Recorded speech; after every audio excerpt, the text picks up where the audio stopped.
Thank you for tuning into the JCL's podcast. I'm here with special guest Miss Janae. Is that what you wanted to be called? No, you can't say Mrs. Janae. Miss sound old. Okay. Be I'm like here like with Janae, not old Janae, but just nah. Hey, before this bitch start, I want to say one thing. The bitch a move. Bitch a move. Just like that. The bitch a moving, man. Hello and welcome to the JT Hustles podcast. I'm your host, JT Hustles. I'm here with special guest Janae today. I'm also here with Stan Banks, T-Shirt Side Hustle, and Corey of A Day in the Life of Corey as well. And what we want to talk about today is we're going to pick Janae's brain on if somebody wanted to make a full-time income on social media, what steps or what advice would you have for that man or woman? First, I would suggest some good workouts, before you start stripping on camera, so that way it can be a great content piece and you can monetize it in different ways. Y'all got serious real quick. I'm sorry. Look, my bad. No, I'm just playing. The whole YouTube game or any influencer game is all about creativity and personality. Let's just talk about, from the standpoint of content creators, any advice that you have, starting with you, Janae, and then we'll just see where it goes. Do you mind telling people, a little bit about you, your background, letting them know? You ain't gotta go deep with it, but just so the listener knows. Okay, so I was a YouTube strategist for some of the biggest black YouTubers that came up in the past 3 years, under 25. So no shit. What's a YouTube strategist for anybody that may not know? basically taking your talent and your gift and showing you how to basically tell your story and monetize it. Okay, that's dope. All right, so now that people know who you are, now let's start from the beginning. What's step one for that man or woman out there that wants to get on YouTube, or maybe they already have a YouTube account and they want to know, what should I start doing to grow a following and possibly make this an income stream? A lot of people, the first thing they say is you got to figure out what your passion is, what you like. I disagree. First thing you got to do is keyword research. You got to find out what your niche is, and then you build your content around that keyword, because of the fact you can be great at something and nobody finds you. And YouTube is a search engine. That's all it is. And so you can be the funniest and the best singer and everything, but if don't nobody know it, what's the point? But if I'm going to be a singer and I want to sing about relationships or whatever, my first song coming out is going to be relationships. So yeah, first step is keyword research. And then when you do the keyword research, you want to follow it up by doing assets research to see how much the CPM is for that word. How you do that? Basically, you can go to what is it? We're ready for that question. Don't worry. What is it called? They changed the name of it. It was AdWords. It used to be AdWords, but they changed the name of it to something else. Or is it AdWords from something else? But basically, Google it. If you Google CPM, AdWords is where basically businesses go to try and buy ads. So if I want to run my content against JT Hustles and I want to target entrepreneurs based on the data that Google collects, because Google owns YouTube, that Google collects from his channel, it will recommend, hey, it's a bid coming up right now, and for entrepreneurship it's $20, per 1,000. So that's another thing too. My first thing is keyword research. The second thing is CPM research, because of the fact if you're in the game for money. If you're in the game to make money and to do what you like, that's the order. It's not the other way around. I can be passionate about something all day and not manifest it, not have it. I kind of got a different view about that. Like, I feel like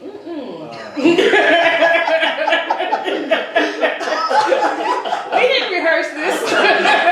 you can make content on anything and then figure out how to make money. But a lot of people get in it for you, or get into YouTube for money, and they never see the money they're looking for. Well, I mean, you can get into it, but if can't nobody find you, you're not gonna make no money. So that's the whole concept. That's true. So yeah, next question, please. All right, so next question I have for you is, how important is image, in your opinion, as far as like public perception and how you present yourself?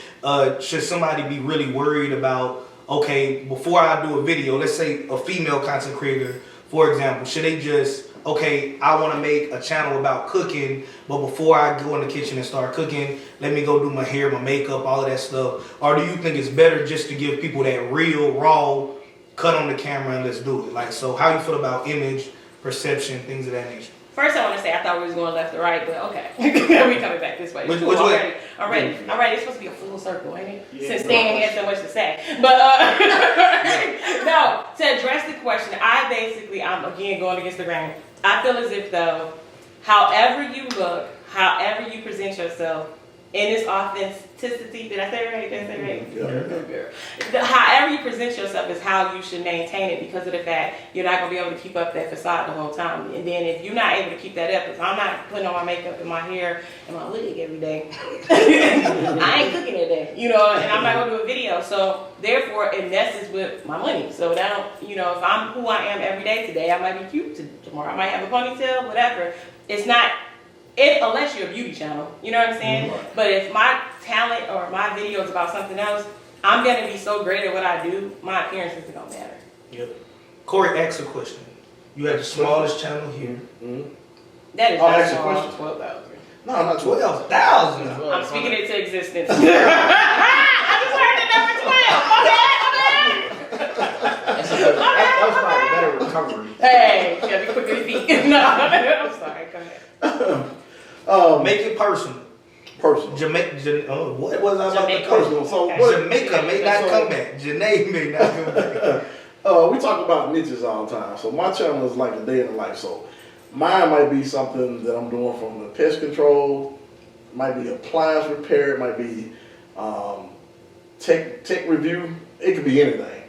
What do you suggest to me? Do you think I should get a niche and try to stay in a niche? No, I think you should live by the title of your channel, A Day in the Life, but you're not living by that because of the fact you're basically showing us the business. Like, if you're doing a day in the life, I want to see your girl, your dog, your car, your room. You know what I'm saying? But what's the majority of the content? Business. That's everything. That's everything. Business. That's everything.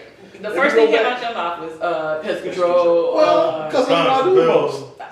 That's what I do the most. Right. Yeah. So the thing And you should take reviews on that. That's what I do the most of. Yeah. I would go directly, because those are so specific, like niches. I would pick one and stick with it.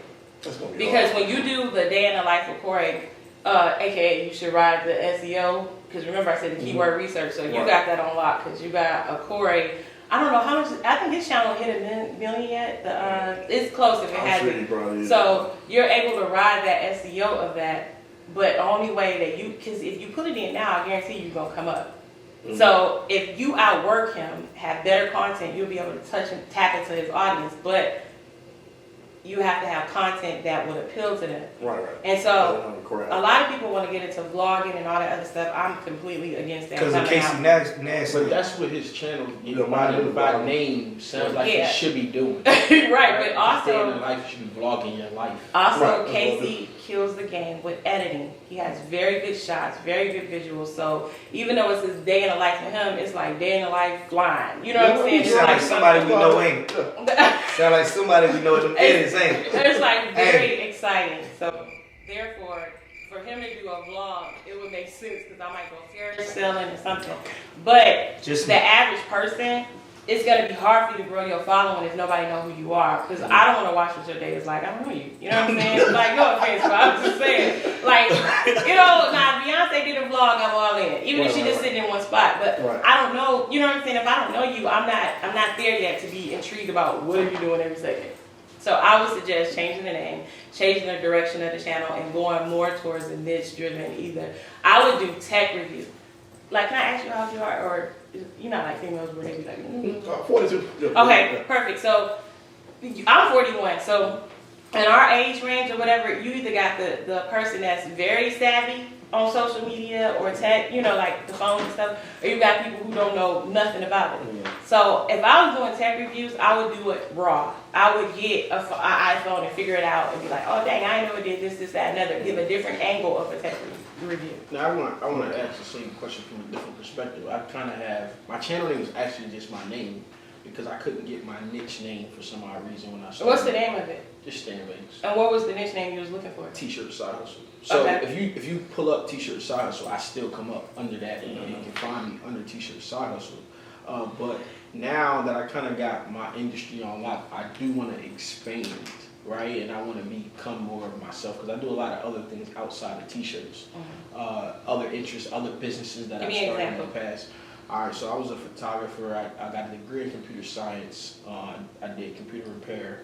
So I've done a lot of things over time, but I also want to get into taking the money that I've made now for t-shirts and YouTube now and start getting into other businesses and sharing that. So my thing was I've been looking to expand, but I've been hesitant because my niche market that I'm in right now, the companies find it very valuable. And I've been really good at acquiring companies and partnering and establishing those type of relationships. And I understand that they feel like because I only talk about t-shirts, it's very valuable.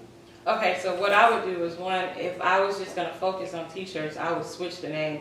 It would be Side Hustle, with Stan, or Side Hustles, a Side Hustle t-shirts. You know what I'm saying? Yeah. Like I would kill t-shirt, honestly. I would do a Side Hustle, and then I would keep the channel about the t-shirts, but I would do playlists. I would do playlists because if you're trying to introduce some other content and your audience, majority your money is with the t-shirts, you still make your bank happy and you make your other people happy as well. So if you structure it right, it's not chaos. Right. So if I'm coming over there and I'm just coming over because I want to see content about how to become a successful t-shirt owner, I need a playlist. I need a 1, 2, 3, 4, 5, 6, 7, 8. And then if I want to see, what was the other side hustle? Photography? Yeah, photography was one of them. Yeah, and so the way that I would do it, I would tie it together where I would be showing you how to run a t-shirt business, but I'll be showing you how to take pictures of the t-shirts to put them up on the site. So that way you can tie it together. What was the other one? Computer science? I don't know what to tell you. But it's like basically find a way that you can like power your niche by combining it with something else. Gotcha. What's up, hustlers? Are you interested in making more money so that your life and the lives of your loved ones are improved, but just don't know where to start? Then you're tuned into the right podcast.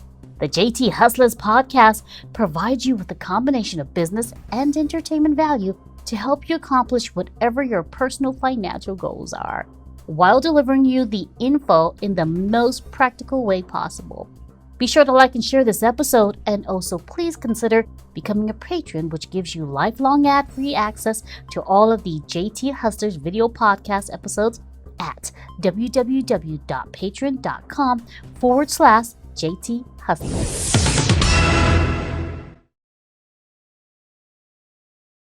Now we're back. Corey, ask something else. No pressure, no pressure. Hey, go ahead. Um, Hold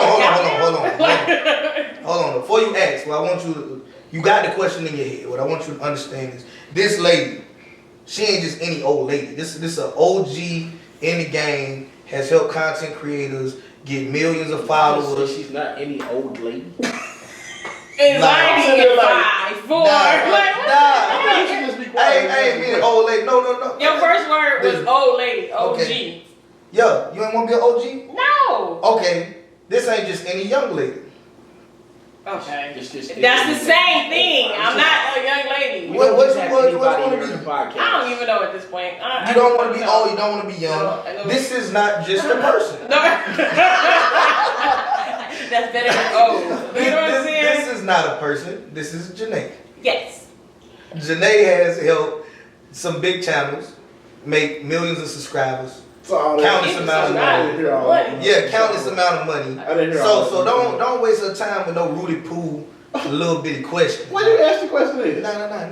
We're ready for your question. We're ready for your question. I forgot it. Okay, I do it. Go ahead, you got it. All right, what I do want to hear from you though is a lot of people show love to my YouTube channel and pretty much anything I'm a part of, right? And I appreciate all of that, but I don't like to surround myself around yes people. So as somebody that has worked with creators that are 10 plus times bigger than me, what I want you to do is to give me like an honest critique of nothing that I'm doing good. What can I do better? Because I have the goal of I want to be one of the leading people in my niche, which is I want to have a channel that has a little something for everybody in the entrepreneur space. So what would you say, okay, you need to do this, and this better if that's your realistic goal? Alright, so first thing I would tell you to do is to go to your top videos, your top 10 videos, and see where they ranked at, and see what it was in those videos that contribute towards the views, and that means that you got to get the CTR. That means the CTR. What's CTR? You got to talk slow. I got South Carolina education. Yeah, I don't know what the initials stand for. Oh, no, not with the stem, but just click-through rate. I got it. Okay. Click-through rate. Okay. Yeah. So basically, What does that mean, though? Is what I'm saying. Your thumbnail. When people see your thumbnail, do they click on it or do they bypass it? And so Okay. if your thumbnail is clickable, you got that unlocked. That means that your title and your thumbnail is appealing. So you wouldn't want to change that too much. You want to build around that. So what's a good click-through rate for somebody listening and myself? So maybe if I don't have a benchmark, I could think that whatever 10 is a good click-through rate. Like 4%. 4% is realistic because of the fact that the highest, I believe, is 10%. And Okay. so 4% is realistic because it's not half, but it's close enough. Okay. And the way that you get that up there like that is it's copycat. You go and you see somebody else that's doing something that you're doing, and the thumbnail, you take the thumbnail that's relevant to what, your content is, look at the views on that, and bam, you just make it better. Okay. Other than my thumbnail, is that it?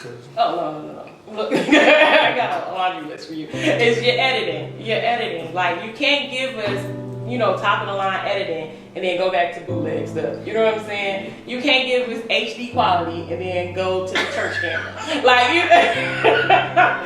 I'm just saying, because when people at this day and age, if I can watch an HD video or 4K video, I'm not watching your 2.5 video. You know what I'm saying? I want to be able to see quality. I want to be able to see and hear clearly what you're talking about. And then I want to jump scenes. If we sit in the same room, show me a different angle of your face. Don't have me keep looking at you straight ahead. And I need some music. If you're hype, I need to hear the hypeness in your voice. And if I don't, the music needs to carry you. You didn't got to the point, you don't even play music no more. It's just like, what up? It's like, because I felt like sit up, yeah, right.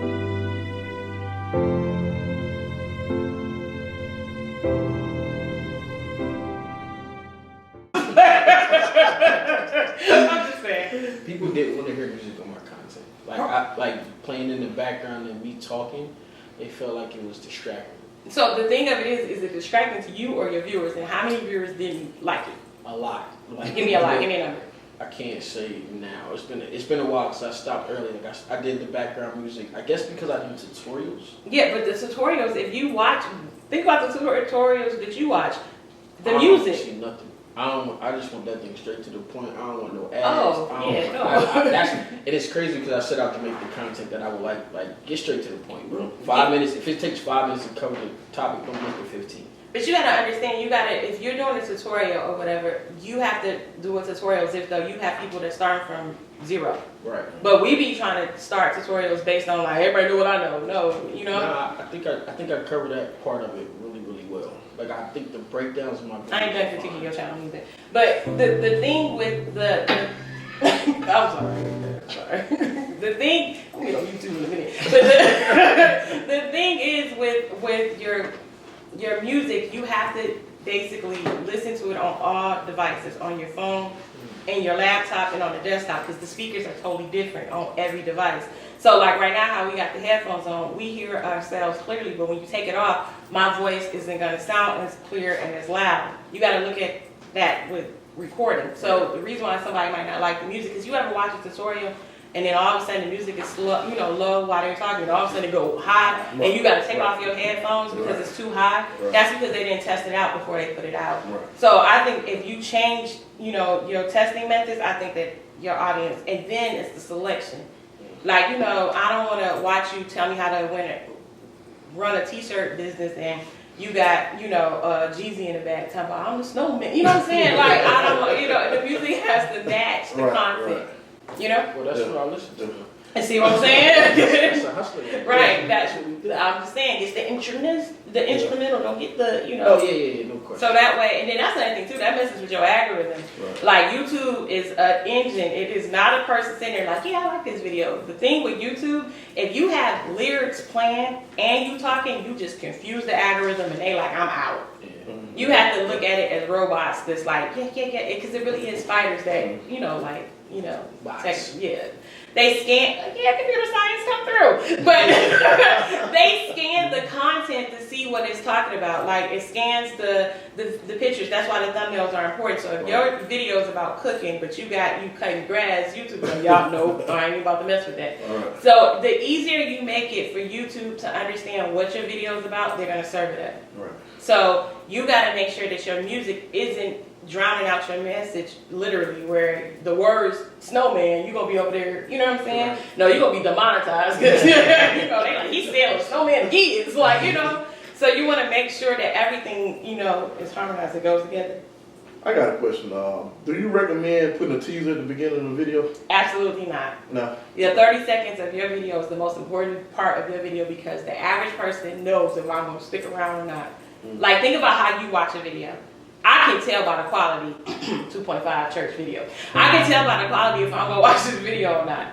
You know what I'm saying? Because I'm like, if I can't see your face, clearly whatever you teaching me how to do didn't work for you. So I am not about to watch this video. And so the quality is very, very, very crucial or whatever because of the fact, you know, you just want to make sure that everything, this is what you call drifting, because I don't remember what the question was. What was the question? What was the question?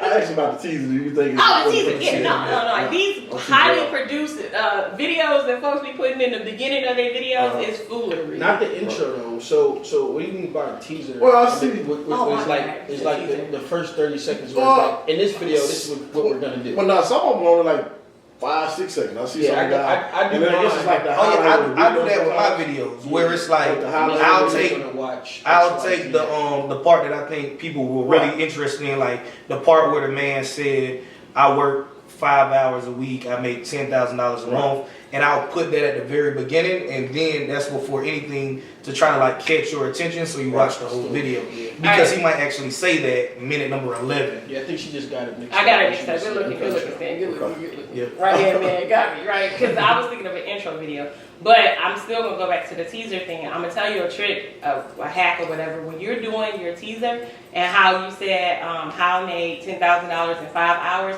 that needs to be your title.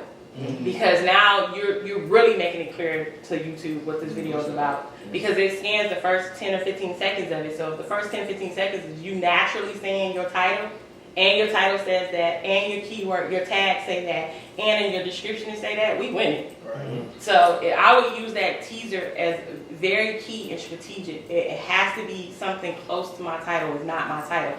And you have to make it sound natural because it used to be a day when you could finesse the YouTube algorithm, and that's where people was keyword stuffing, you know, riding other people's SEO, and YouTube like, yeah, nah. So they didn't tighten it up. So now the bots scan to see, is your content really about what you said in your title and your picture? I got a question, kind of like, when did you realize that YouTube was like a way to really like make a serious living? When I saw one of the couples I was managing an apartment. But before that, because you had to even take an idea to manage those people. So like when I went to the West Coast and I visited. I told you my answer. I told you my answer, Stan. I'm just going to manage this couple on YouTube. No, I said, is you selling drugs? What you doing? So you walked in and they had stuff. They had the curved TV that had just came out that was like 20 G's. Like, it hadn't even hit the market. They kind of already got started doing it. Yeah, they was already winning in that space. And so while they was winning in it, the plan was for us to take it and duplicate it and create other people like that. I got you. So you walked into somebody who had the foundation and seen what was possible. I will forever say this. I would not be where I am in this space if it wasn't for Damien, Bianca, and the Prince family. I would not, because that's who brought me into the game. That's who showed me the game, and I just studied it. And you know, that's like LeBron studying Michael. Respect, you know, respect. Shout out to them. Yeah, Kobe, Jordan. Yes, congrats on the baby. Oh my God, they just had the baby like 2 days ago. So congrats to them. But it's like, what's the guy name? LeBron and what's the other big guy back in the day? Kobe, Michael Jordan. Yeah, it's like you. All right. You can't even compare it. You can't even compare the two because they were in different times, great in their own space. And so that's how I look at us. Is that I was great in my own space and they were great in their own space. And you know, yeah. So to answer your question, it was the apartment. Yeah, it's crazy because what I find, like as I started traveling and I want to ask you a question about collaborating and how important it is. But when I started traveling and I got to the West Coast, it was a whole different YouTube culture. Like I don't know about, but I'm pretty sure JT kind of like in the same boat. Here on the East Coast, most people I talk to start a YouTube channel, not even understanding that they can turn it into its own legit business. Like I didn't make a dime for 2 years, had no intentions on it, had no idea what it was called, but I just wanted to help people. And then I went to the West Coast and I met a kid like 20. He's just like, bro, I knew I was gonna be a YouTuber since birth, like almost like since birth. I knew this was gonna make me money, and I had a channel before. Just about snakes, right? He's like, yo, if you would have just titled your video the right way, yo, I'm a snake bite. Put snake bite in your intro, and you would have went viral, and you would have been making money, you know, when you first started that channel, whatever the case was. So I found it was like a different, just like a different perspective, like leaving the coast or whatever the case is. But I know you just said collaborations are vital. Yeah, it's vital because of the fact it's important because it's easy to help you grow. You know what I'm saying? And my thing is, why do something? Yeah, why do something the hard way? You know, like I'm gonna make my own. Like I actually had a couple that was like, I'm gonna be at $1 million by myself. I'm gonna be the one to get myself there. That's stupid. Like that don't even make sense because of the fact if I can link with you, add value to you, and you add value to me, we both winning. Let's go. You know. So when you collab back to the algorithm, YouTube, you low key confuse them because they're like, oh, you do the same thing? Oh, you got 100,000 people over there, and dang, 10,000 people at once just came over here. So dang, every time you drop a video, they don't serve up his video and recommend it. So now as you're growing, I'm growing. Right. Unfortunately, a lot of YouTubers, they get territorial and they feel as if they're, well, I ain't about to do nothing. You went there on our grind and all this other stuff. Not realizing that even if I only have 1,200 followers, those 1,200 followers might not know who you are. Yeah. You know? So I like to collaborate up and down is what I call it. Like it doesn't even matter. Like I go out of my way to collaborate with somebody just because I see the value in, you know, your audience and you know, I never know where you're gonna go. You know what I'm saying? At some point you may surpass me, even though you're smaller, you may do something that goes viral, and then I'm stealing your content that from the, you know, the things that we produce. Right. I'm gonna just drop names because it makes it more significant when I say the names or whatever. But TT, aka Quay, you know, the big YouTuber, the wig and all that stuff or whatever. Him and Armand from Armand and Trey or whatever. Armand and TT had came to the house, long story short, for a project we was doing. And Armand was like, dang, I remember when he was like, hit me up in my DM saying shout out for shout out. And at that time, TT was sitting at 3 million, you know, on Instagram. And his exact sentence, I'll never forget, he was like, you don't never know whose time it is next. And so it's like if you treat that moment of meeting somebody like you already at 5 million, you know what I'm saying? That mutual respect or whatever, you win. Like I was in California and what's her name?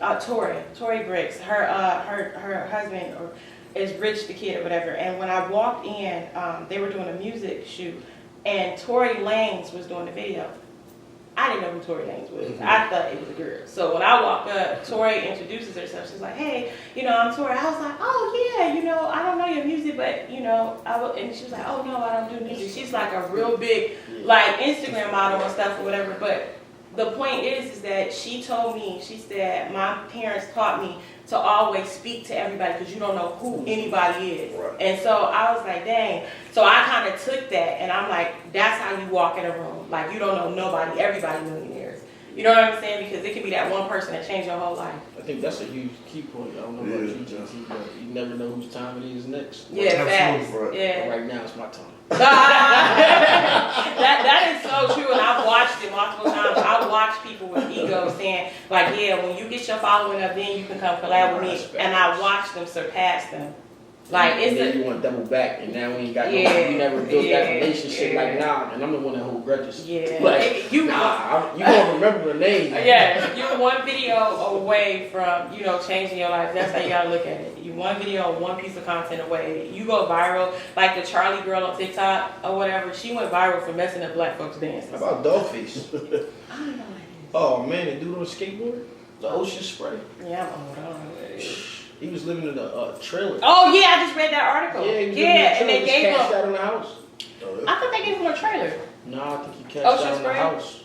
Well, he making money off of just drinking the juice. And riding skateboard. Whatever he was riding. Yes, somebody give me a Sprite so I can do a headstand. Like, you know what I'm saying? Like, but it really be that creative stuff thinking of, remember the girl last year with the van? Yeah. That I'm talking about everybody yeah. swear that it was like a Jesus. plant in the industry and all this other stuff. No, when you research those words that she used, and she had every element that you ever told to implement in a video to go viral. She had the look, she had the little bit of sex appeal, she had the teaser, she had the snake. They tell you to have a pet in videos. She had the whole music thing, she had the scenery, and she had the keyword on lock, like van life. Crazy. Yeah. They go crazy. But that was even her intent, she says. But with all that studying that went into that, never was that not her intent. Right, absolutely. She got her bag and was out. On another note, our host seems to have fallen asleep.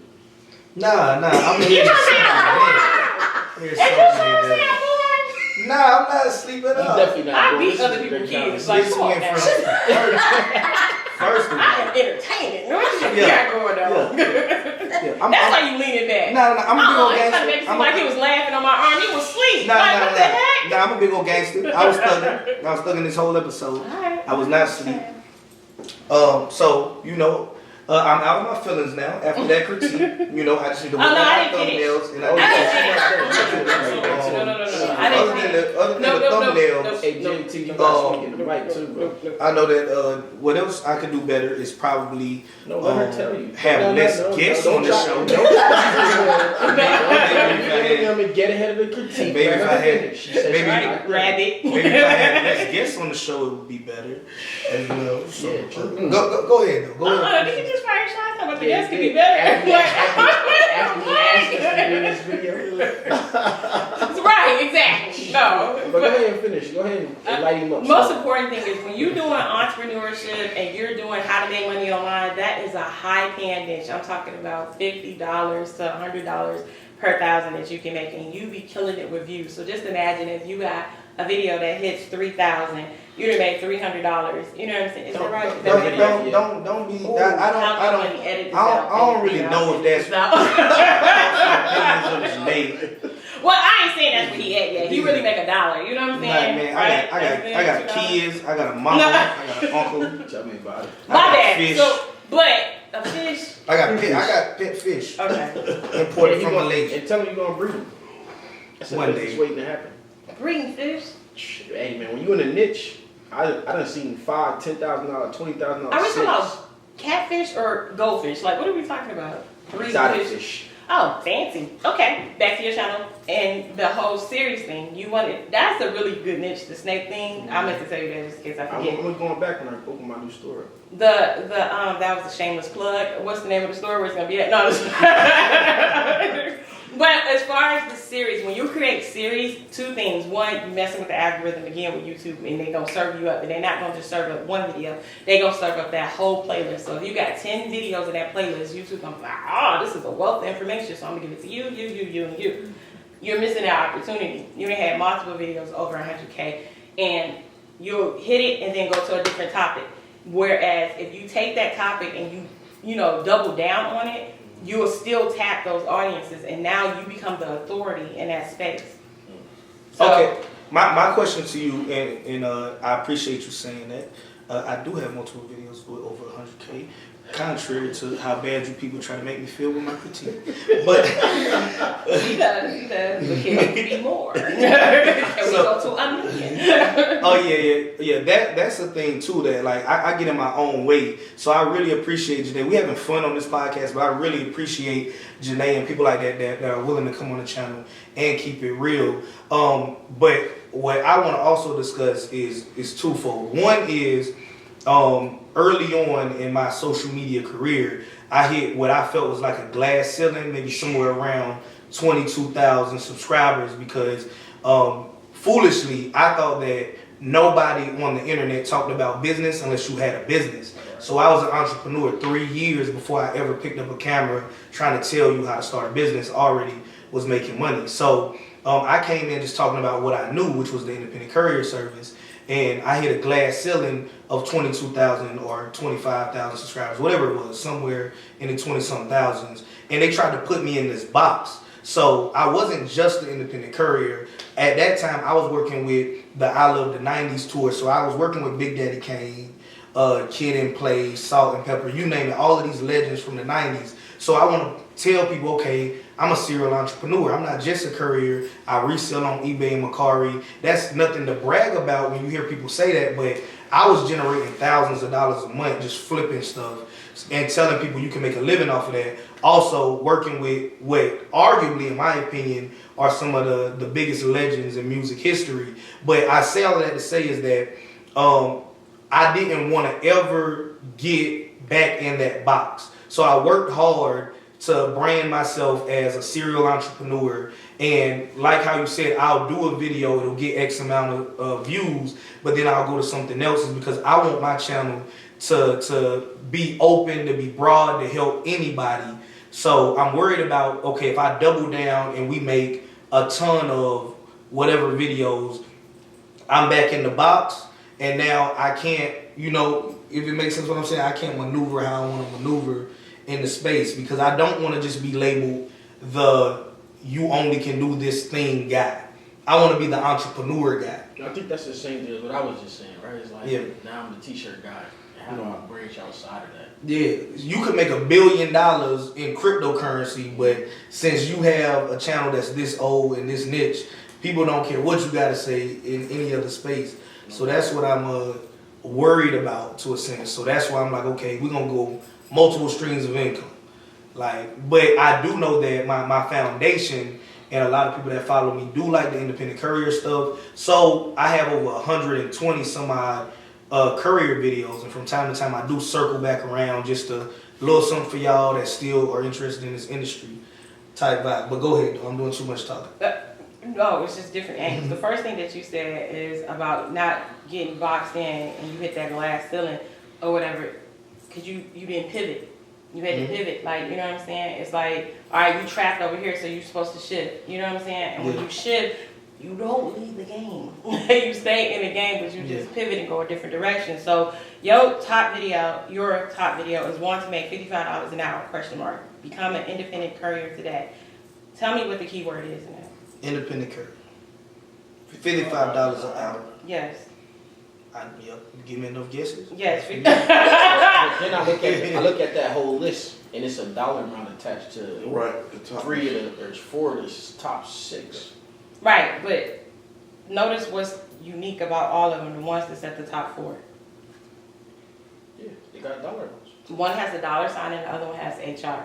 So if I'm an average person and I'm watching your video and the title first thing comes out is I want to make $55 an hour. I don't care what you're doing. I want to know what you're doing. You know what I'm saying? So, right, you know, like with college degrees. exactly. So you talking about $55 an hour. Let's go. You know what I'm saying? And that's why I believe this video was the top video. But not only that, you had to be serving up some value. The reason why YouTube kept putting you in front of that audience. Now, the crazy thing about this is that means that when you hit that ceiling, there must be a limited audience with that. That means that it's not a humongous audience that has that, but you just became an authority in that space, right? So what I would do is I would take another channel, because we already see based on your numbers that market is wide open and you are an authority on that. I would take another channel and I would brand it All Independent Courier. If I was to start from today from zero, you know what I'm saying? What I would do, what apps I use as an independent courier, what routes I take as an independent courier. You just keep going on and on and on, and to the point that you cover everything about that independent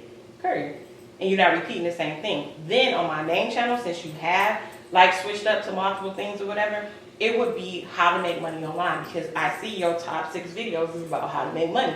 And so I would focus more on that. Like this one, how to consistently make $1,000 plus every day with your own pallet business. What's the keyword? Plus. What else? Every day.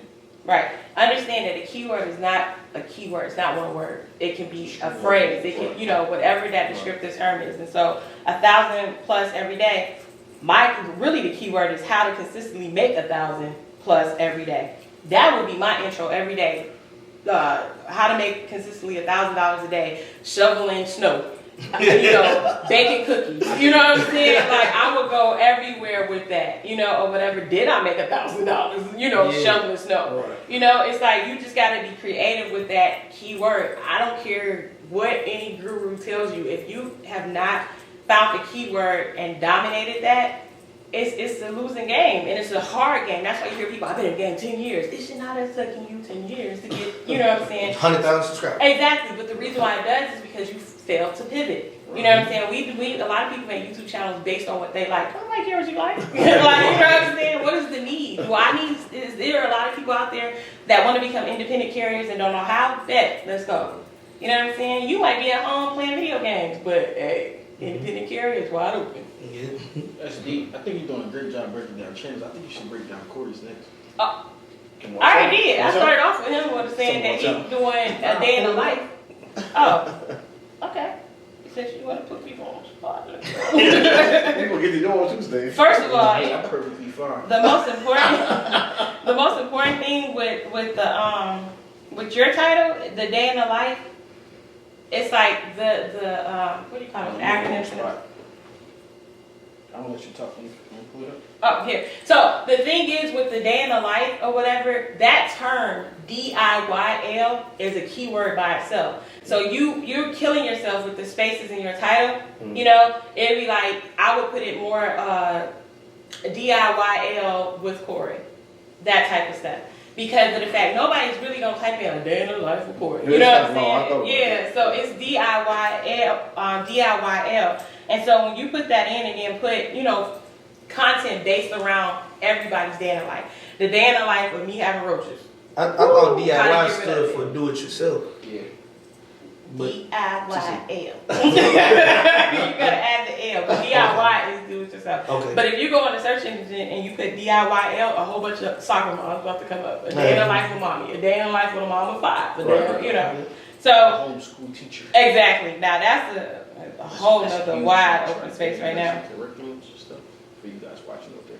So your top video is MVX audio. Call audio. That's the stuff I did some years ago. I wasn't even trying to do one time. In order to get her critique. I just really started. Well, you got critique that. That's been years ago. I was doing it on for personal reasons. In order to get a critique, you gotta be quiet. Hold on, Wait a minute, let me tell you why. The channel has to let it speak for itself. Let me tell you about the video. Look at the video. So you basically, again, your channel has already been branded as a audio channel and a landscaping channel, basically, because of your top videos. YouTube is only serving you up with that stuff.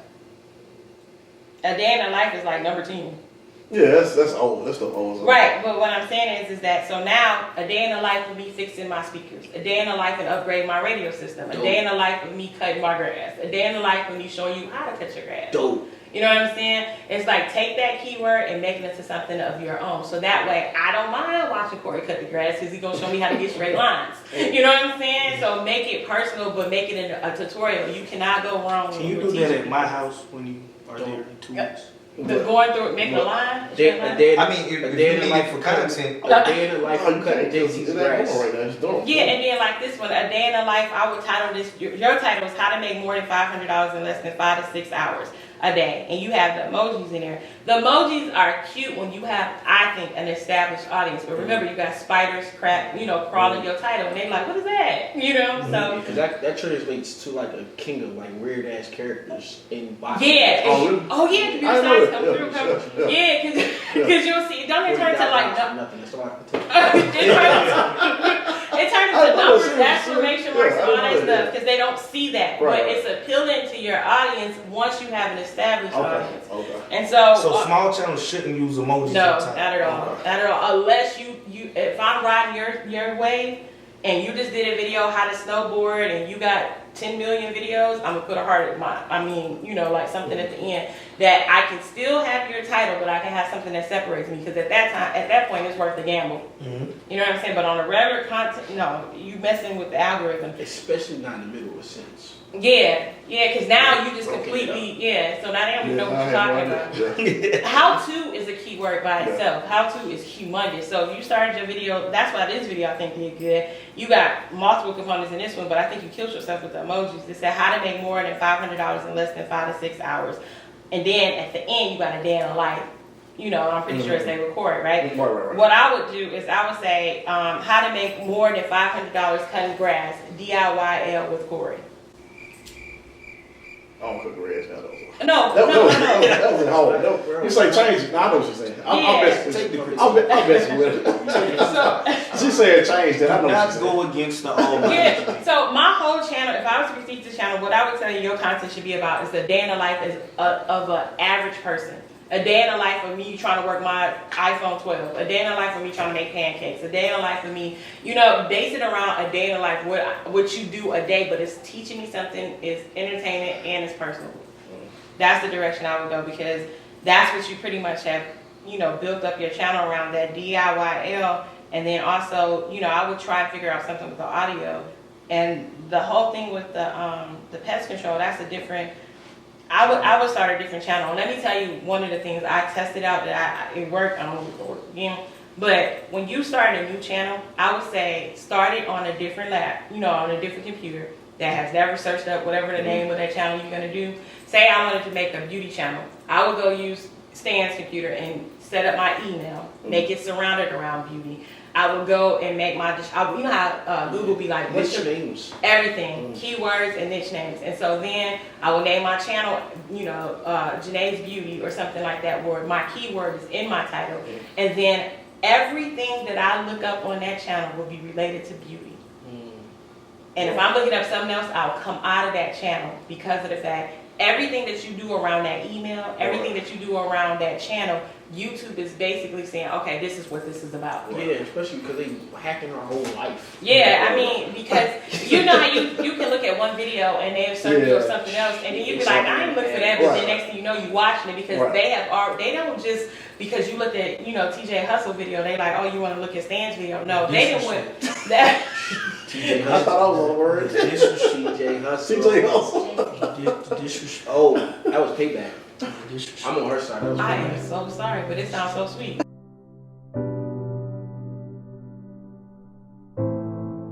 Start part 2. I'm just playing.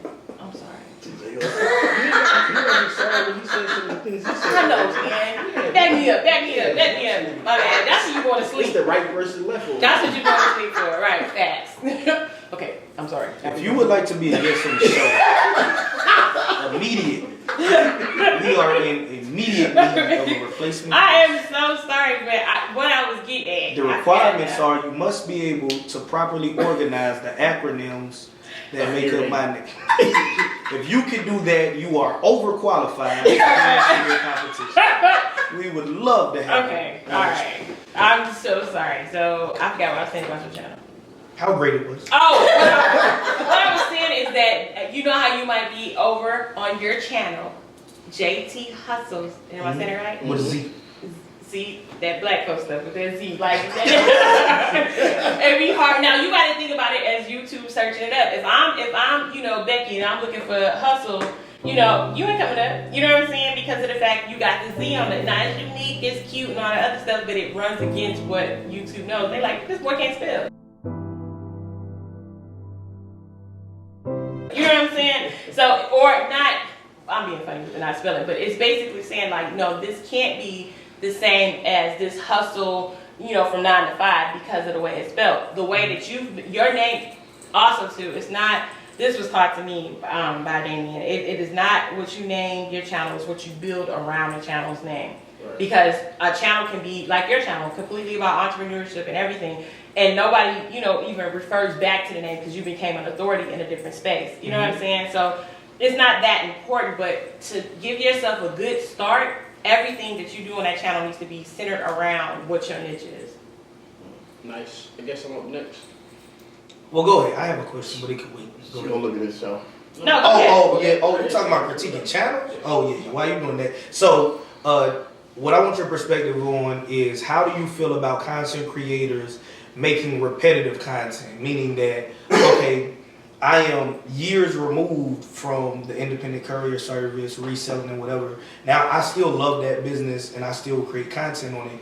But as my channel grows, you can find me 3 years after the channel is started. But for whatever reason, you watching videos that are 3 years old. I'm jumping in and out of the vans. I'm taking you to hospitals and pharmacies. And now I'm getting this influx of people saying they want me to go back to that. I personally think that is counterproductive if I've been an entrepreneur for as long as I say I have. and I'm still, you breathing like that? Yes. What? No, And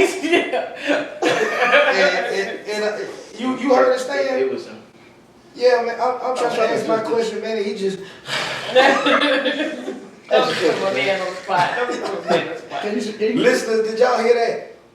Oh, I turned the mic up. That's what it was. Okay, yeah. So we talk about repetitive content, I think. So how you feel about a content creator who felt like, okay, I got over, huh? Growth. You Oh, yeah. through that part of the business.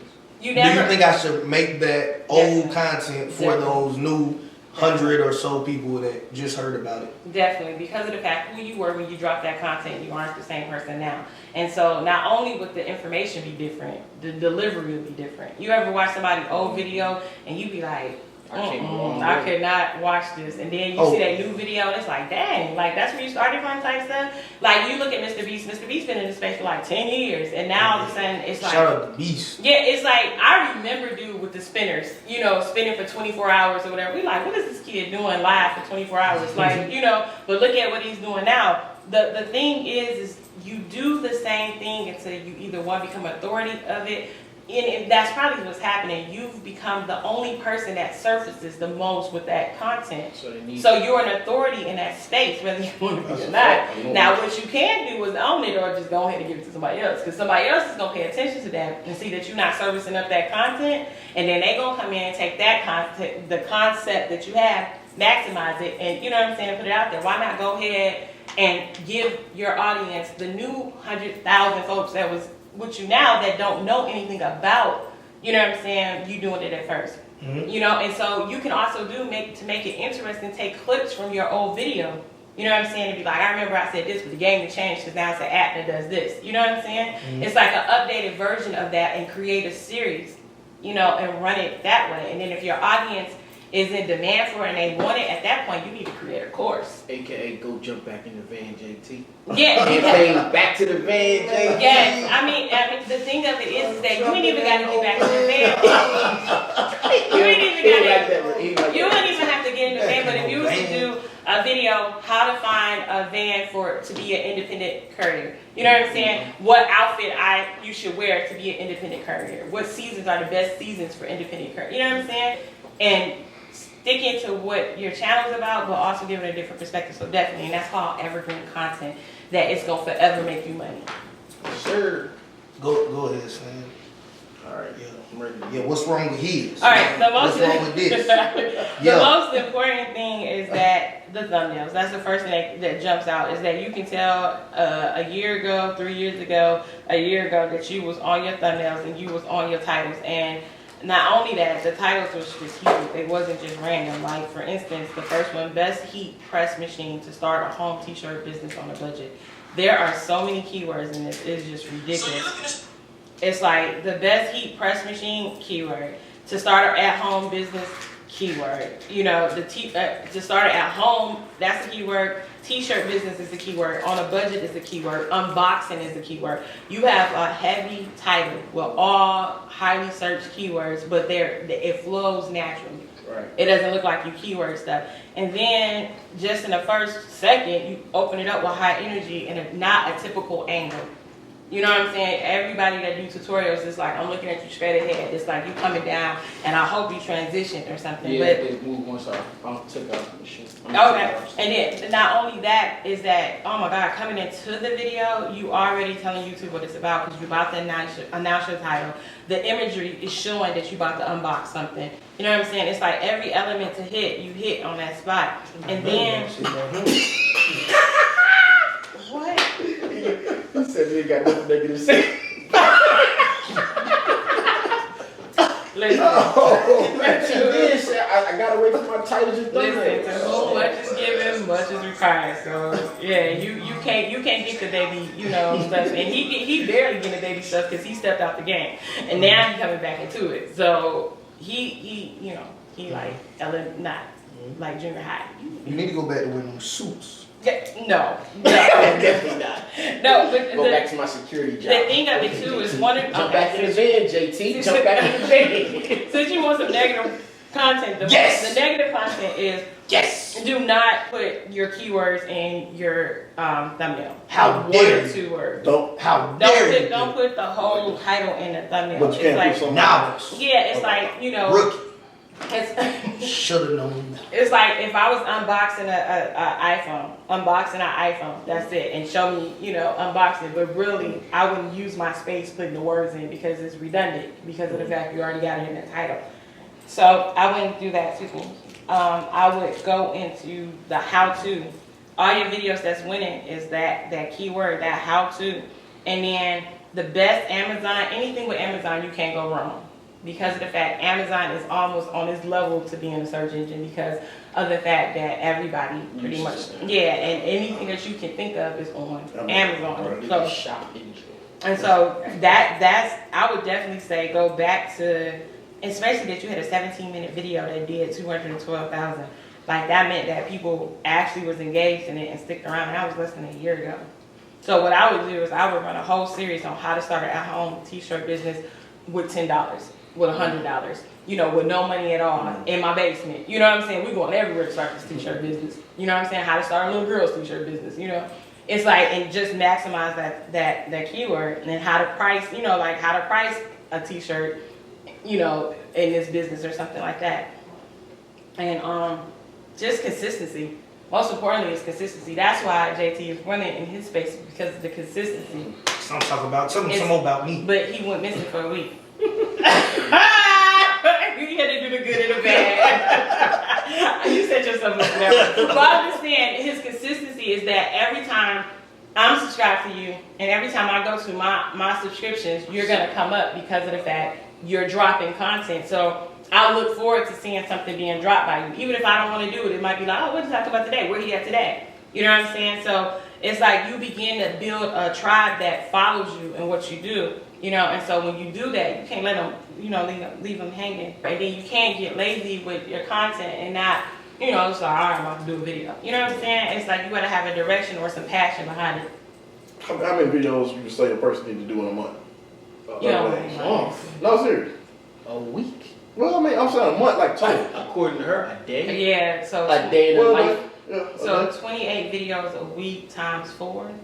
What's that? 2, carry your 3, 4. Hold on. I gotta start something on education. 28 videos They should do times 28. 4. Oh, okay. And let's put it in perspective for the listeners though. This is not. We're not talking to the person as I'm just documenting my life for my grandkids to see. We talking about you want to get into the YouTube business to make money. So you recommend 28 videos a week. I recommend 28 videos a week because the thing is, everybody goes on YouTube at different times. So it's like when I go on YouTube or whatever, I might go on in the morning. You might be that 2 o'clock in the morning person. You might be that 8 o'clock. You know what I'm saying? Mm-hmm. And for a minute, I wasn't sure if my theory worked. But when Derek Grace, he drops a promo at 2 o'clock in the morning. And when I did his course, and when I was like, dang, that makes sense, because he was like, what do some millennials or some people doing at 2 o'clock in the morning? Your house quiet, what you doing? You on Instagram? You know what I'm saying? So when you say we should do that as a challenge. When you say 4 videos, what 4 of them? Like 28 videos a week. Explain, like, okay, so if I'm doing full-blown tutorials, I'm doing unboxings kind of in my niche. So in my first 30 days, I dropped 120 videos. And I said I'd never do it again because my first 30 days, which was, I can't say I would take it back, but according to the gurus, you should be dropping once a week, then twice a week, and that was like 3. That was like 3 years ago. No, whoever. For those of you that are listening to this audio, I wish you could see her face. Her face looks like when your mom catches you in the room with the girl. Exactly. What? Like, yeah. Are you serious right now? But no. Once a week. But twice a week. But considering that I'm in a niche, like, at what point do I get burnt out 4 videos? Are you saying I need to do 4 videos a day or posting 4 types of contents in different ways? You know what I'm saying? 4 videos a day. Wow. 4 videos a day. You heard what she said, Stan? Real rap. Because of the fact you don't drop them back to back because you're playing with the algorithm. You're playing with the algorithm, and not only that, you let your audience know I'm here. So anything that you want, I got. What's the link? What's the length? 8 minutes. I would say if you're monetized, 8 minutes. 8 It minutes. used to be 10, But but you 8 try to minutes. You could ask me I that. mean, I know. I just want to see what she says. If you- Oh, you already told me. I just want to see what she said. If you're trying to get monetized or whatever, I would say realistically like 3 to 5. 3 to 5. Yeah, when you're trying to get monetized, but that would be a power pack 3 to 5 minutes. That means I need to be filming every t-shirt job I do. That's what I was doing at that time. Hey, yeah, and but Churches. make it into like, you know, something like an experience. Like if you was doing a t-shirt, like making a boss collection of t-shirts for women. Today we making, you know, this shirt, bossy chick. You know what I'm saying? Like, you know. So make it a series, so just drop. Yes, YouTube loves series because what do we do on Netflix? We binge Binge watch. watch. So YouTube is like, I need everybody Black binge is watch lazy. on your Yeah. content. When you say a series, you mean like what? Give me an Playlist. example. Like your playlist, like for instance, like when I was talking about what was it? The day in the life of you don't want me to say cutting grass, but I can't think of that.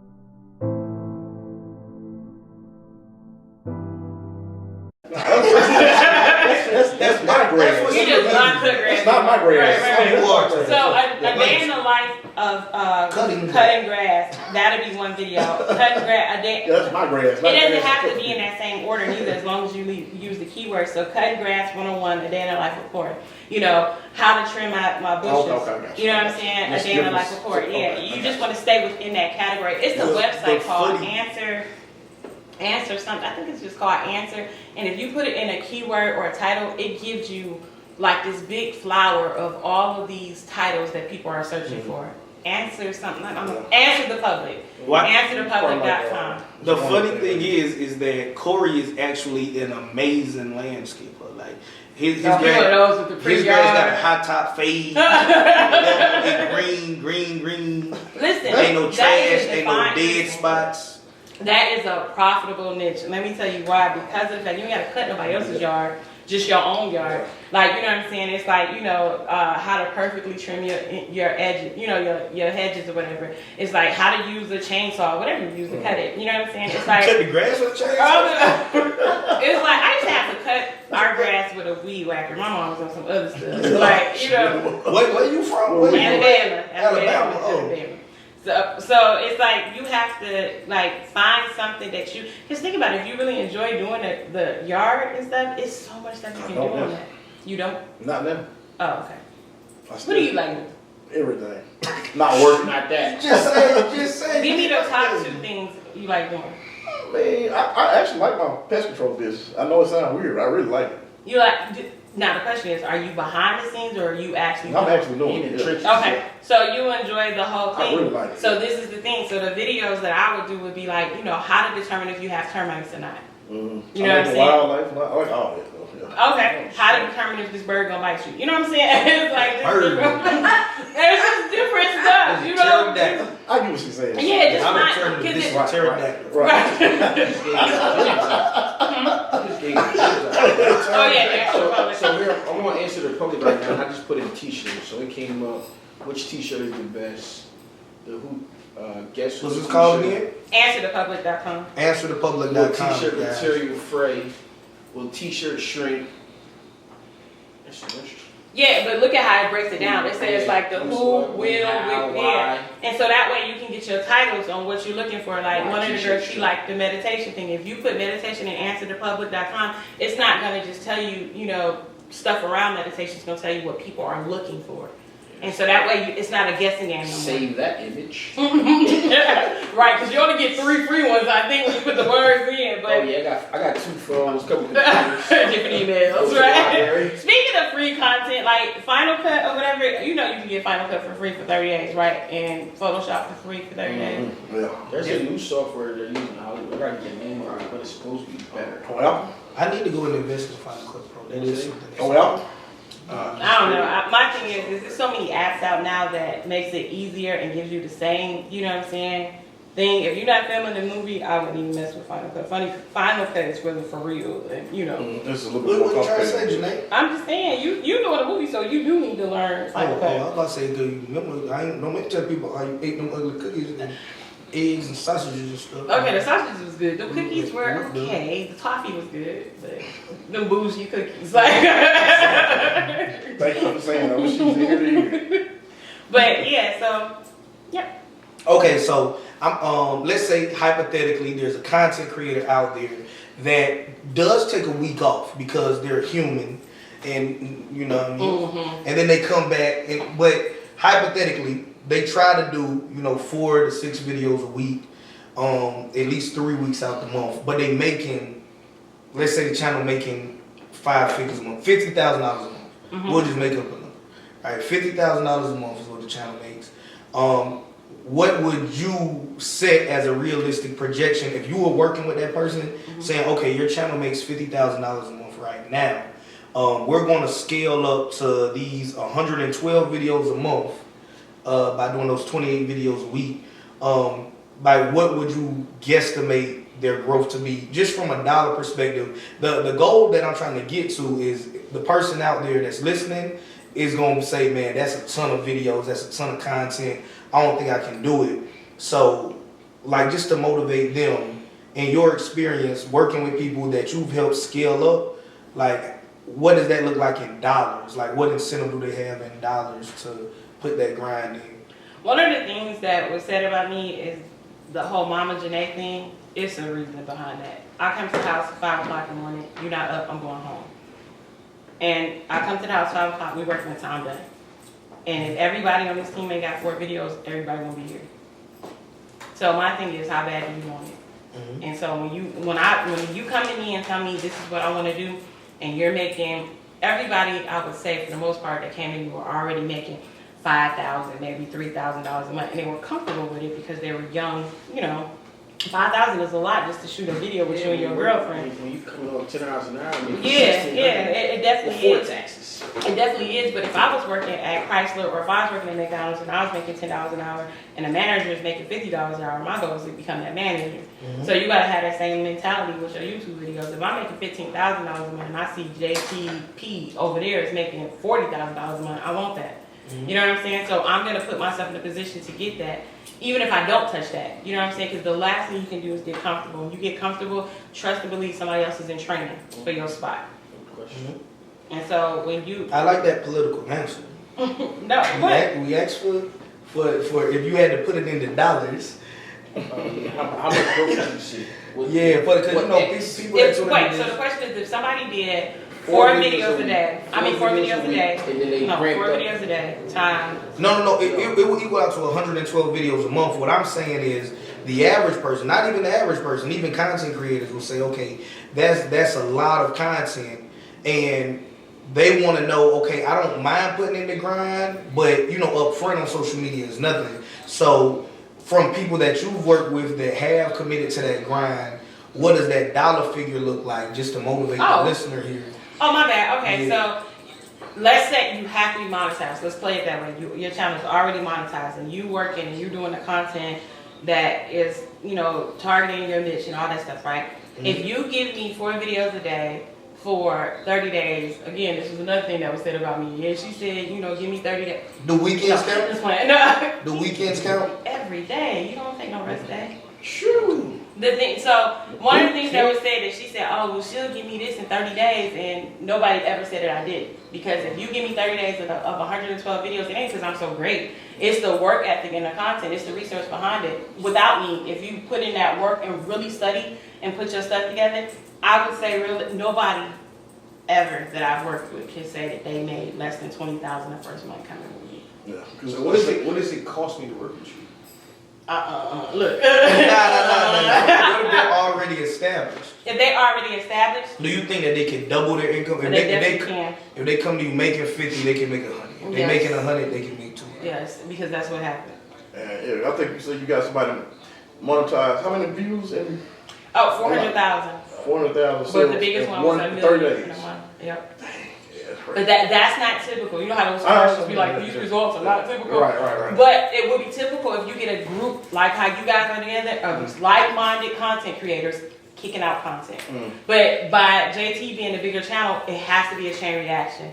Boom, you the biggest channel, you the biggest channel. Then after that is you, and then after that such and such. And then every now and again you gotta rotate it. So we did this chain reaction thing. I tried it out to see if it would work because I was like, okay, if YouTube's job is to recommend this channel and recommend this channel because they think we all in the same category, how can I make it go faster?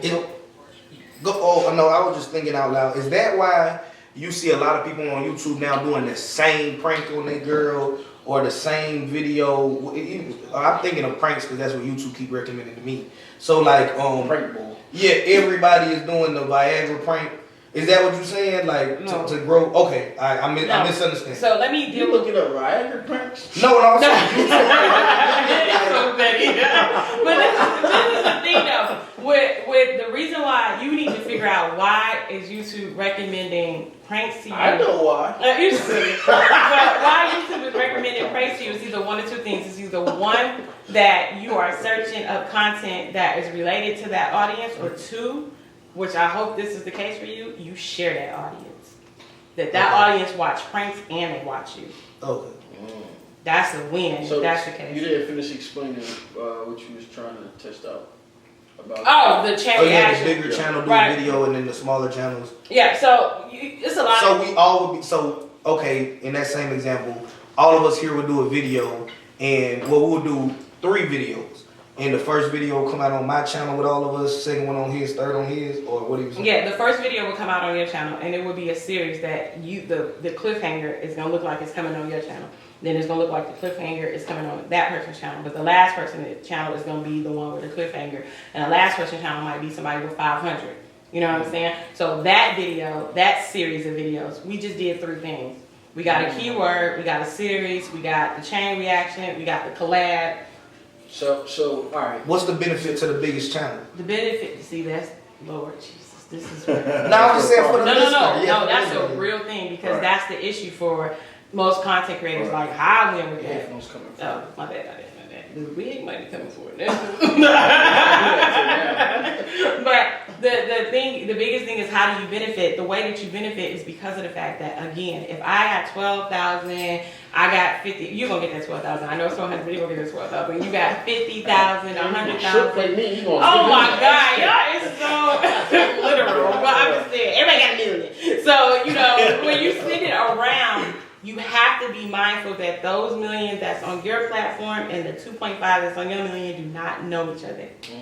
And if you keep that in mind, you will be open to it because of the fact you still will grow. But most people don't. People be wanting that instant gratification, or people feel like, oh, well, I put in all this work. I'm not about to put on a channel for 1,000. What do you lose? Right. Yeah, you know what's crazy? I do a lot of collaborations, and sometimes the people I collaborate with don't in turn do the same thing. I don't care. You should. But so let me break this down, right? So we just made this video. Mm-hmm. So we take the first 15 minutes, put on my channel. Mm-hmm. We take the second and be like, oh, at the end of this, yeah, if you want to see more of this content, head over to her channel. And then if you want, then on your video, we say, if you want to see more of this content, head over to this, and we link that video, and then we put the 4-part series in the description and all of that stuff. That sums it up. Yeah, and then, but the way that the big channel benefits is because of the fact that the favor is going to be returned, because now that you done got their audience is active and your audience, because you were part of that chain reaction, at one point you're going to be the last person. Mm-hmm. And so when you become the last person, your video 9 times out of 10 is going to go viral because all these people that came to the final destination. So now you got a 2-point-some million video. And it's going to keep circling. Exactly. So you started back over. Exactly. Until you get everybody where you want to be. What's an example of a video y'all did like that? I think it was a stripper prank. Okay. I think it was a stripper prank, but we only jumped. Oh, it was a stripper prank. Every couple, the guy was giving the girl a dance, and so after, you know, like Corey would give Carmen a dance or whatever, and then while she's sitting there laughing, Nika come in and sit down, and then it'll jump from Corey giving her a lap dance to So now King. you want to go see your next person. Exactly, and then the last channel that you trying to the last channel that you trying to pop off and really, you know, go, that's the one where all of them was giving the girls Right. a lap dance. Gotcha. Okay. Ah, man, that's And then they were all, I had it where they all did, they all had the same thing where they was doing a prank, like, you know, we had this thing where everybody was calling our pranks fake. I mean, come on, hey, how am I dressed up as an Uber? You know what I'm saying? Driving our car, but you know it's not me. That's the crazy thing too, is for some reason on YouTube is not acceptable, but you'll go watch Will Smith play a superhero knowing. You can't disrespect the platform. YouTube has to be organic. That's the reason why people trip about it, because if I want to watch TV or some scripted, I'll go to my cable, Netflix, but I want to see authentic, raw content. You know what I'm saying? So if you got an overly produced video, nobody gonna really mess with you for real too long, because of the fact it's not you know what I'm saying? It's not authentic. It's like, I noticed that some of the highly produced videos and stuff that people have on the channel, they already have an established audience. Like David Dobrik, I can't pronounce his name, has been with every celebrity ever. Liza's ex-boyfriend, he done been with Will Smith, Kevin Hart, all of them. He shoots the video in his car.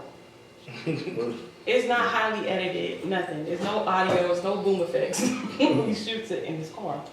Wow. And he gets millions of views on it because of the fact the content is funny. Like, you know what I'm saying? It's like, it doesn't take all of that. Some of your biggest winners win with a cell phone. That's me. Yeah, so it's just to answer, what was the question about basically? I'm sorry, that whole. No, we were just going about the chain video. Oh, the chain reaction thing. It's like the other way that you trip the algorithm is if you're doing a video about how to start a t-shirt business, and you're doing a video on how to start a t-shirt business with $100. You're doing a video on how to start a t-shirt business with $500. YouTube is going to recommend his video up under your video, recommend your video up under his, because two things happen. One, we got the same similar content but yet different. We got the same keywords. We're dropping it around the same time. I would have you drop yours at 7, have you drop yours at 8, and you drop yours at 10. So now it's not all going at the same time. It's a numbers game. Everything I believe in life is a numbers game, and it's like the talent and stuff, that's cute, but I've seen some talentless folks get bags.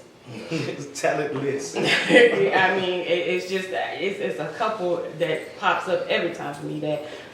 So it's not how good you are. You just learn the business. You follow the blueprint. Don't gotta. You need to blow that up. I don't know. I'm trying to see. Man, I don't know, but hey, I don't know. We're family here. No, I'm punching the eye. But no, the it's not about, you know, like, what do they say? Success leaves a blueprint. It does. It does. It's like anybody that's like your pest control business. If I watch one of the things that a hack. If you're ever trying to, you know, somebody's selling a course and you like, I'm not going to pay $1,000 for this course. Go watch their very first video. They gave away all the information in the first 10 videos because they ain't know better. Now you got the pros. You ain't going to ever find the videos. Maybe took them down. Right. You know, but it's like people was giving away, like if you giving away an ebook and then you all of a sudden hit that Gary Vee status, that boy ain't about to be free. You know what I'm saying? You ain't going to be able to find that unless you can buy it from my website. The thing of it is that anything you want to know is out there. It's just how bad do you want it, how much, you know, like, are you going to, you know, go and seek it out? Right. Like, so as a lot of us, of our crew start to embark on the course journey, like me, myself personally, I gave it all out for free. And, you know, I used to wonder why, like, yo, bro, why do you want to pay me? Like, why do you want to talk to me if I just gave it out for free? It's all right there. And so what do you suggest, like, what would be the best thing to do now? So you feel like taking that course, or taking that information down, making it unavailable? If you gave out something a year ago about how to start a t-shirt business, I guarantee you there's something else out new that will make that 10 times better. Yeah, true. So what I would do is the free information that's already out there, I would like 10 times it with something else. 10x that. You know what I'm saying? So that way you're not just getting, you know, already recycled content, you're getting something fresh and you're getting something that's gonna really help you. Like, you know, one of the things with me, like, I want to do a course, but I'm gun shy to do a course or whatever. As the baby say, I'm traumatized. But I want to do a course, but I refuse to do a course because this last group I did, I only charged $50 for an hour, you know, to do a master class. And so they did it. And I was so intrigued, and I missed teaching and doing it. That class ended up going for 6 months. They never paid again. Like 6 months every week, 8 o'clock, we're meeting. So what would you do that class if you did it now? It was in person. But before you give this answer, same way that I, you know, prepped him, I'm good at prepping people prior to the answers. I have never promoted any event that did not sell out. You know, I ain't bragging or boasting. I'm just living. My question to you really is, living like have that. you done a course yourself? Oh yes, I have several courses. And you marketing yours just as hard as you marketing everybody else. Janae, whose show is this? Back to me preparing See, you. that's Excuse me. That's the thing, though. It's a proper balance. You know what I'm saying? So if I bought a course from you for somebody with a palette thing or whatever, and you know I pay for that course, but then you drop the course, you know I would pay for that because of the fact you promote that and it's information. Like what was catchy about your channel to me was that it wasn't the same stuff. It was different businesses. I've heard all the making money online businesses, but that not the hood way of making money online. And that's an untapped market. And that's the reason I say you'll be go in that space and you continue to go the direction you're going and not try and be something else. Yeah. You know what I'm saying? Because how many people do we know in our family, in our circle, black, white, Korean, whatever, that has a hustle that they trying to make, you know, a life, you know, style off of. And it's like you're literally taking stuff that's in everyday people's life and showing them how to hustle and make money. You can't go wrong with that. Absolutely. To answer your question though, I was just being funny. So I don't push my courses. It is intentional that I don't push my courses like that right now because I've been doing a lot of independent research and studies to look into advertising and marketing, and I realize that that's a big problem that a lot of businesses have. And how do they do their advertising and their marketing? So part of me wanting to build my own media company is to service those businesses. So I do have courses that have made me great money in the past, but I have intentionally, like behind the scenes, I'm actively making other courses. Like I got an ebook or 2 ebooks that make enough money to cover my overhead every single month.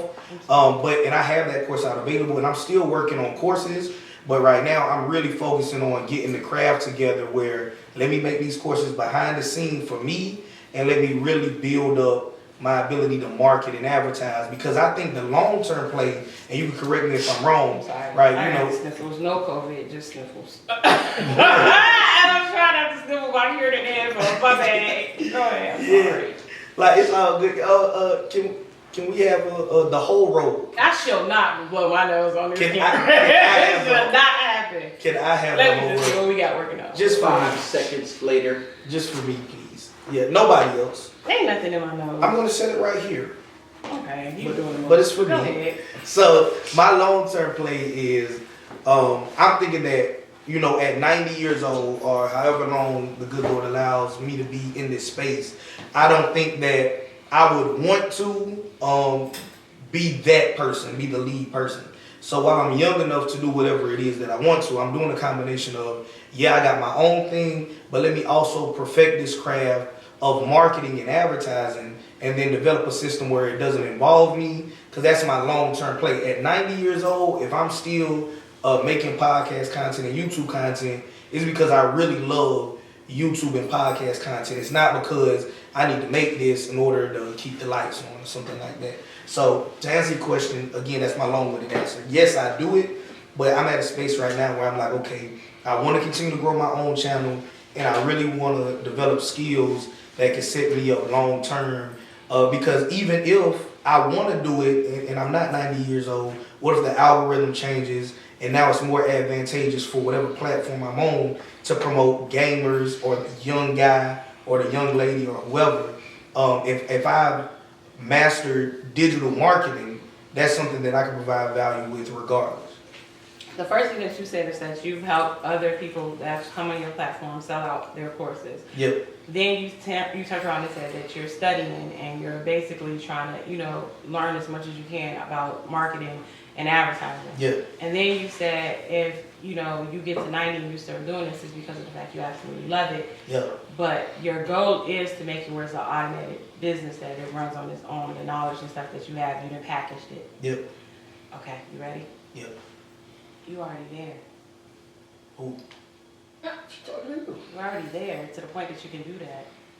Why I don't feel like it? That's called the imposter syndrome, that you think that you aren't as great as you are in your space. Google that. Google that. Yeah, I just made it up. It really is a thing. Can we get somebody to Google that?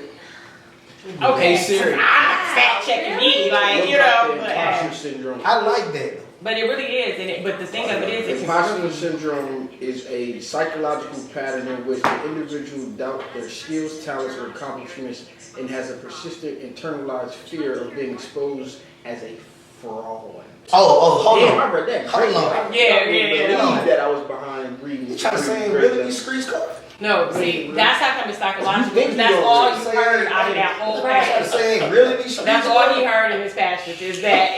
They trying to call me a fraud. And see, I had the same thing because all I heard was fraud. Like you're wrong because psychologically, it's like that whole manifestation movement stuff, and that's all biblical. It's like what you think, how you feel, what you say, it surfaces, and so the more you keep saying, well, I got to learn more. You're studying and learning more. I have so many handwritten manuals at home of, okay, how did the algorithm work this way? Oh, how this and how that. And all this other good stuff, but how much knowledge can you get before you Jump.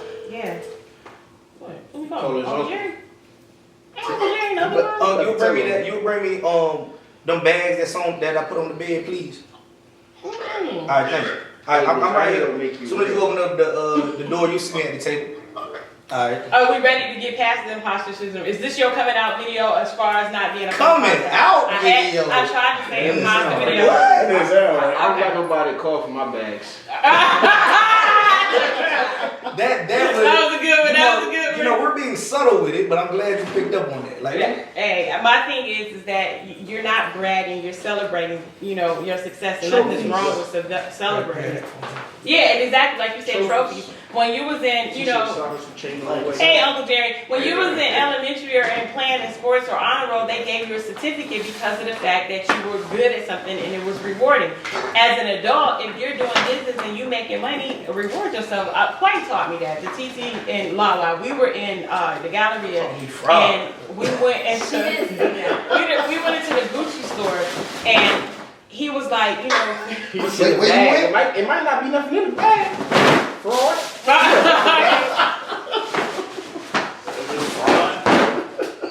Please continue. Now he gonna edit this out the whole video because he ain't gonna feel comfortable with that imposter syndrome. So how much I ain't trying to brag. What did they cost you? $39.99. Hold on. I ain't looking at the tag. It was told to me to, why don't you buy something? And I'm like, I'm looking at these t-shirts. I thought it was an area that he was looking at t-shirts, and I was like, oh, this is the clearance area because the shirts had holes in it and stuff or whatever. I just looked at You those. said that too. Yeah. He was like, what, It's our generation. I don't know what it is. $400 Yes, I said, dang, this is clearance. He said, It was Janae, that is distressed. That is a distressed shirt. I said, And the it color was looked like this white. exactly. I said, it looked like it's damaged. Like, I don't know why I said Like my dad was cutting grass. Right. But if that was the style, and so I was like, oh my God. I could have made this. Exactly. That was my energy. But long story short, he was like, get something. And I ended up buying the Gucci Guilty perfume. It was only $100, but that was too much for me to pay when I wear oils. So what I got it, but it wasn't the perfume. It was the feeling of, reward myself, and then it makes you want to do more. Even here, this one though. Hey, JT, it's 2020, bro. This is 2019 edition. You ain't fooling about it. Wait a minute.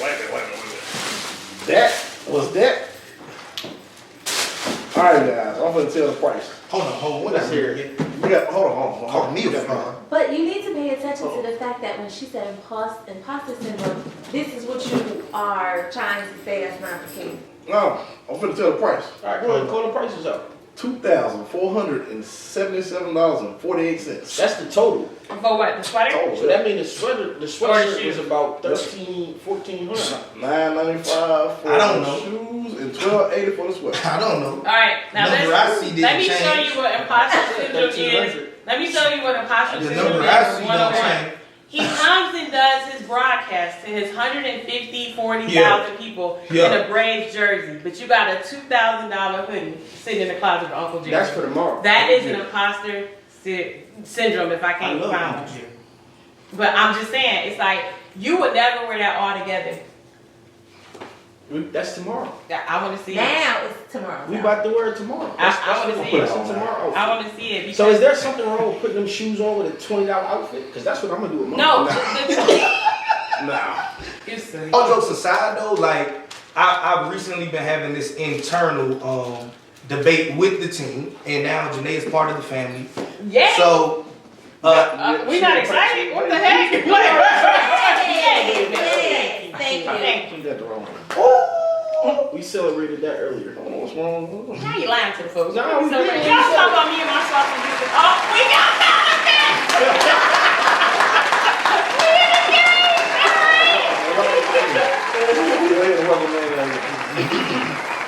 I appreciate you. You forced me. we just gonna clap it. But most creators, most people struggle with the imposter syndrome. Usually, it's the most sincere people that really want people to win, that really want to give back. That's why I curse all my trolls out. I don't know how that really. How does it benefit you? How that tied to what she said. I know, right? It just Because being I don't want to sincere. be seen as an imposter. I gotta show you how real I am. I'm in the streets with it. Is that what you were saying? Because I ain't hear that. I know, right? He just turned the way he wanted to turn. Oh, But it's okay. Baby going through therapy. If you come on my thing as a troll and you saying I'm not who I really am, I got a problem with that. Right. I don't want to be perceived as what you think I am because that's not who I am. And you outside with it. When I do this for the love, I do it for the. If I say I do it for the love, why can't I make some money doing what the hell I like to love to do? You outside. They make you feel like, the trolls stuff make you feel like you're not supposed to be making money for talking about a product, Yeah. or you're only talking about that product because you're making money. Nah. When I talked about a product for free for 2 years, why the fuck can't I make $1? That's the reason why you should be even more convinced that you don't suffer from the imposter syndrome Right. because of the fact you're 100% You don't promote committed nothing. to, being authentic. And nothing's wrong with that. But as being authentic, My breeze just cost $100. as being authentic, you have to be willing to go further. I do this shit every day. That's what I'm doing. Like I think what go ahead, Sam. I was gonna say, I think one of my competitive advantages was I was doing it 3 o'clock in the morning. Like I was in a print shop 3 a.m. in the morning. You can go pull them live videos up. I'm in there talking to 12 people in 3 months into YouTube. I didn't care if it was 2 people watching or 400 people watching. Still I had the same same energy and I was putting that work in. So how dare you come on my channel and question me? Matter of fact, call me on the phone right now. But you know what's crazy about the imposter syndrome? All you jokes for real aside, now, y'all know. what he's saying is really low key the one that feel like they suffering from imposter syndrome is thinking. Because I be thinking that like, what? You coming at me about my stats? Like, what? That's what's in my head. I ain't gonna ever say that. But I be running numbers through my head like, let me show you what I can do. You know what I'm saying? But I never say it. Right, you know right, what I'm saying? Because I You just feel like that though. yeah, I you know be what feeling you like mean, that. yeah. You be feeling like coming out swinging. Right, and sometimes it'll come out on a joke here and there, Right. like, Right. like, I mean, it's just sometimes you just gotta own your story, you know? I did say, like I was talking about earlier, is that the internal struggle that I have and that I've been talking with my team about from time to time is that I think that the majority of my audience, like you said, like I'm super relatable, and I'm just now getting to the point where I said that I think that in the perfect world I'll be relatable and practical, but now I'm getting to the point where I want to be more practical than relatable. So I do want to show growth in this stuff. Like honestly, like man, like when I buy stuff like this, it's really nice, by the way. But I want to show people that, man, if you've been in business this long, you got that growth. So yeah, like I think that is why it took me so long to get to the point where it's like, okay, now let's start showing money and stuff like that. Because I was so worried about, okay, you not gonna watch me if I'm not jumping in and out of a van, even though, like, bro, I don't gotta jump in and out of vans. You gotta look at what Ty Lopez did. It was brilliant.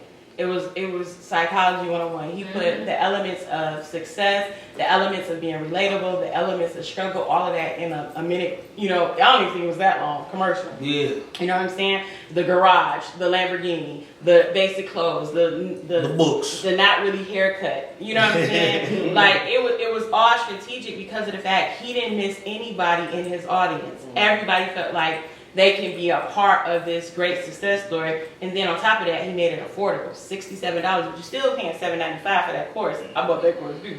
You still paying $7.95 for that course, but $67 sound reasonable to somebody who's trying to change their life. But I'm pretty sure Ty and his team looked at the stats and said that if he sold 100,000 of those, there's only going to be 1,000 that actually implemented.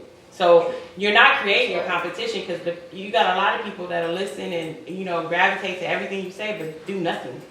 Yeah.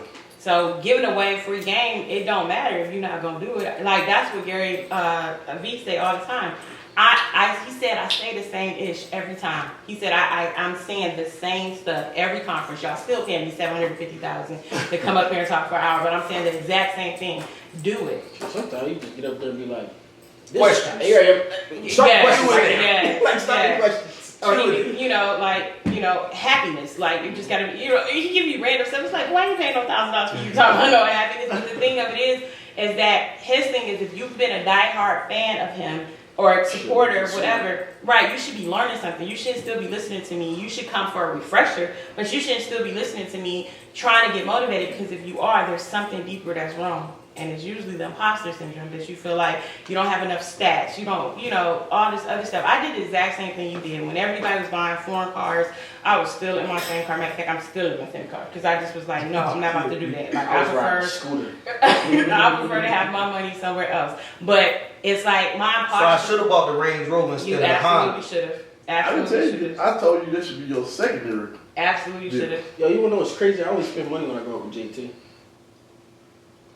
I think I suffer from Nobody imposter knew we really syndrome. was living like this. No, let me tell you why y'all probably only spend money when y'all together is because of the fact y'all both got money. I don't even go to these stores. I'm telling you, that is real life. That is real life. When we went to New York and we was going into all these stores, I'm just like, Louis Vuitton giving you like, you know, champagne and stuff. I'm like, this sounds like I'm about to be coming out some days. Like, no, I'm good. But it was like when you're amongst other people that can do it and it doesn't cause a strain, it's just like, dang. No, that's true. Cause I right now I'm struggling with like the people around me, right? Like the people around me and me trying to motivate them, and then, you know, they feel like one, they're entitled to certain things, you know, because they've been around. But, you know, at the end of the day, I just want people to help me make the money. Like, I don't care, you can have the last of it, but just bring something to the table. Help me make the money. Yeah, that series Survivor's Remorse about the basketball player that made it out the hood.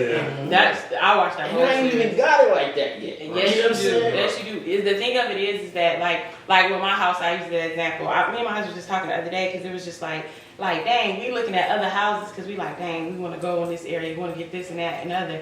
And then when family come in, they like, oh, and it's like we be looking like this. You know what I'm saying? But then when you take yourself back to 3-4 years ago, it's like, no, this boy is a mansion. You know what I'm saying? It's crazy. I was telling Tell us you about the earlier. house, Janae. No. Tell us about the house. Are we the only That's ones? always been my thing. What's it called with the imposter syndrome? Are we the only No, ones? I am the queen of imposter syndrome. Like, I got a tiara and 8 everything. bedrooms. Listen, but 10 that's because bags. it's 50 people living in my house. That's the reason why we gotta have 15,000 square Listen. feet. Economics, we need more of that. Buckhead. No, but listen, no. The thing of it is With a moat with alligators around the house. No, the thing of it is that, you know, as your money go up, your lifestyle changes. You know what I'm saying? And it's like, in Atlanta, I learned everything is about showboating. These folks that's driving Range Rovers in with their mama. It's just like, how do you do that? Like, you know what I'm saying? Yeah, it's just, you know, like the whole Buckhead area and stuff or whatever. It was like, we was looking at houses and stuff out that way. And then it was like, yeah, we're going to pay all this and we're going to have a ranch style house just to say that we stay in Buckhead. That makes no sense to me. So we go out.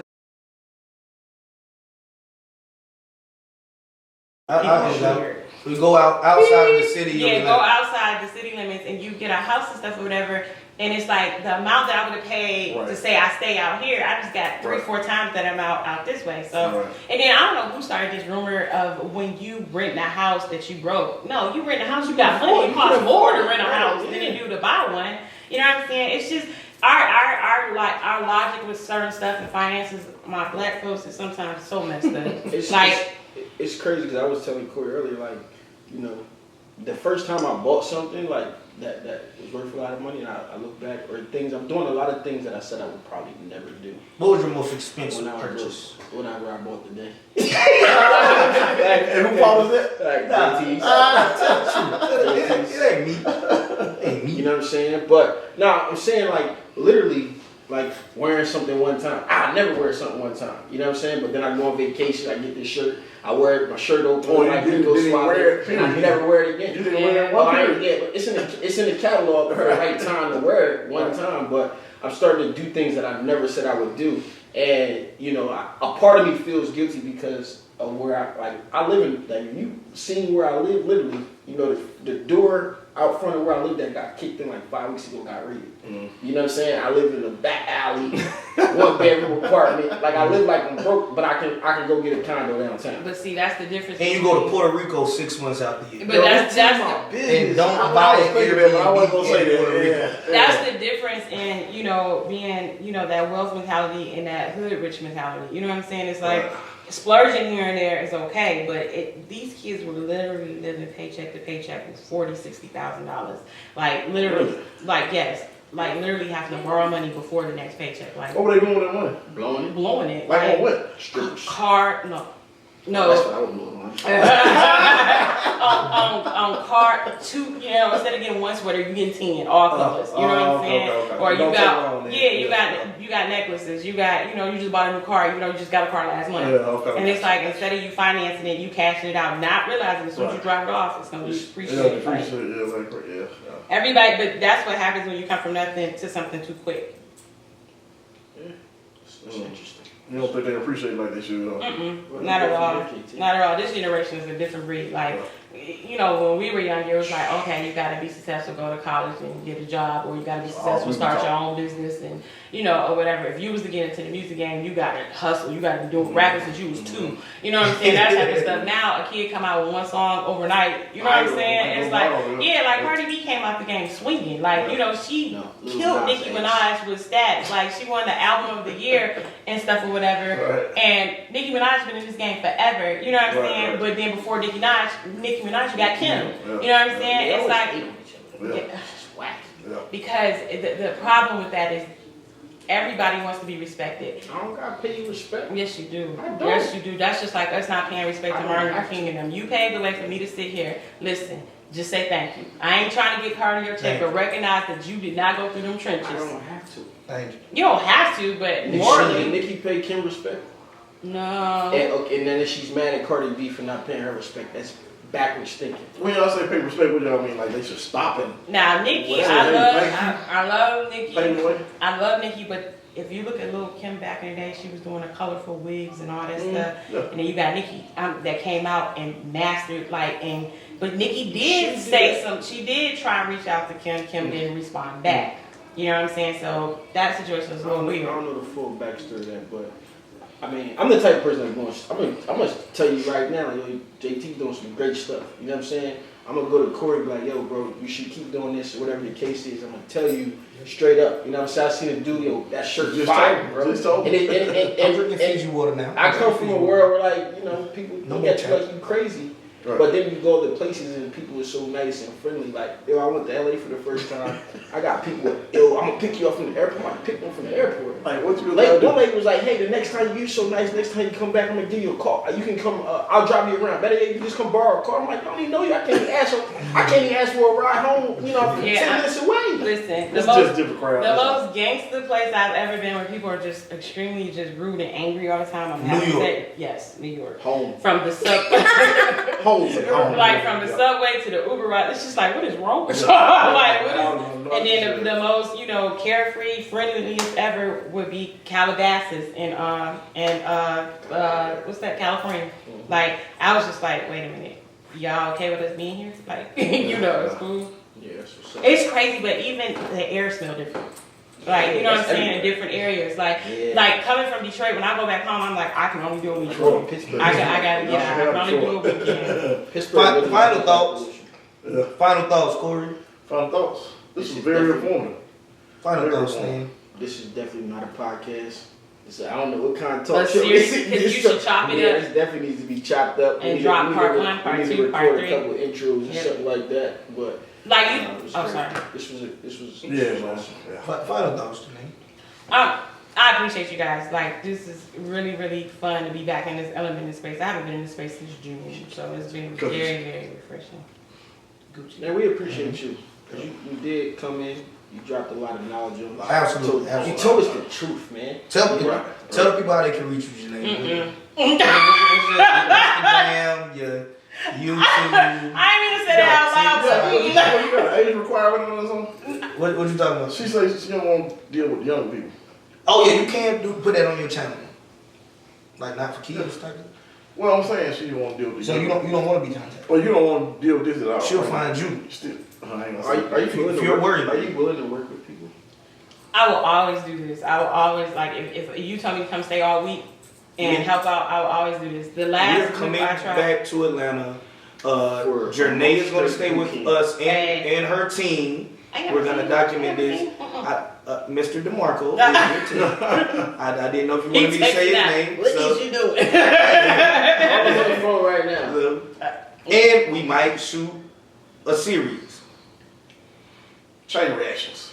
Cliffhanger. I'll listen. Listen, like. But that, go ahead. No, I'm just saying, like, I'm down for whatever you guys want to build and do, but what you guys are doing is, like, completely, like, that trailblazing thing, and I need you to get it. Like, it's trailblazing. Like, I didn't realize what I was doing was trailblazing, and I kept downplaying it.